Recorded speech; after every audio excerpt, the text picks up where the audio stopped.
হওয়ার জন্য কারণ মক্কা এবং মদিনার দরজা ফিতনার জন্য চিরদিনের জন্য বন্ধ।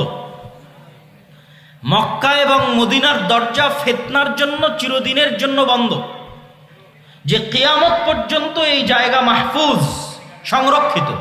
কে হেফাজত করবে? আল্লাহর ফেরেশতারা হেফাজত করবে।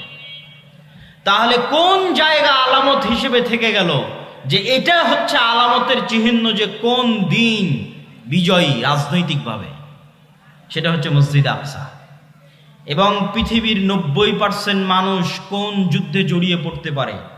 ওই যুদ্ধেই জড়িয়ে পড়তে পারে যেই যুদ্ধ মসজিদে আকসাকে কেন্দ্র করে হবে। আর পৃথিবীতে এরকম ক্রাইটেরিয়া ফুলফিল করার মতো আর দ্বিতীয় কোনো বস্তু নাই যেটার জন্য এত বড় যুদ্ধ হতে পারে। নাই তো হবে কেমনে?